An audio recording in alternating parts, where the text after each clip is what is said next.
want to talk to you today about the importance of presentation and layering a property.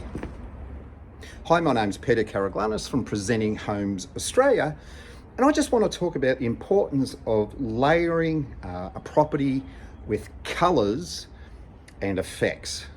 So right behind me is a property we've been working on, St George's Road in Northcote. At the back here, which is actually a car park as well, was a really nondescript area. It would look run down, it actually looked really small with a lot of overgrown bushes and trees. And you might say, what can we do to actually pick it up? So here are the key elements that I look for, and that is when someone's going to buy the property, does it feel spacious? Does it feel neat and clean? And more importantly, do they feel that they could have friends over and entertain? So one of the key things we began with is colour selection, design, how did we want it to feel, how did we want it to look at, and how will it photograph when it comes time to put it on market. You see, we begin at the end, so the very day we come here for the first time to inspect, we take a lot of photos and videos, and we ask ourselves the question at what angles will the photographer and the videographer shoot from. So as you can see here with the property, house is pretty straightforward. There's a lot of glass, there's a really nice peak in the roof.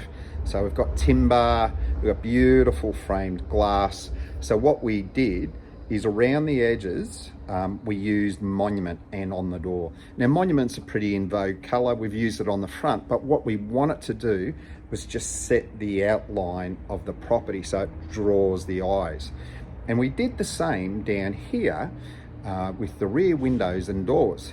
Interestingly, one of the other trades and the agents said, are we going to paint these windows in monument? That was a definite no. And the reason is, it can look a bit like a cheese grate if you put too much on. So we've left it in the same color. So that is called ocean white. It's a beautiful color, works with heritage as well as new. And so we got that effect. Now on the fences, as you can see here, the fences are looking really ratty. They had put bamboo over it to try and spruce it up, and it might have looked good in the day, it just looked dated. So it was all ripped off. We used what was called Atlas grey to paint all the fence lines on both sides. So what we were doing was framing the property, so it gives it width and length and makes the property feel spread out.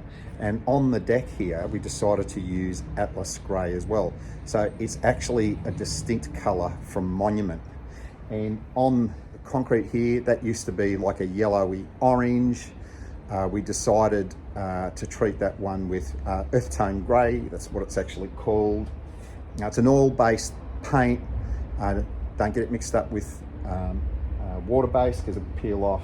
But what it's done, if you actually have a look at the greys, so we've gone from woodland to Atlas to earth tone, we've layered the property. And then we've got the white here, and typically, if you can see, we've got red toppings in the garden. Now I typically go between red or black, but with this one it worked best for red, and it actually works well. If you actually see the color of the greenery, it stands out. So now when you're looking at the property, everything we do is about subtlety. It's about the eyes looking around, noticing the differences, and it's what we call a layering effect. We do this inside and out. We use it a lot with neutral tones inside when we're painting and decorating, but this is what it looks like in a garden. So anyway, now you know.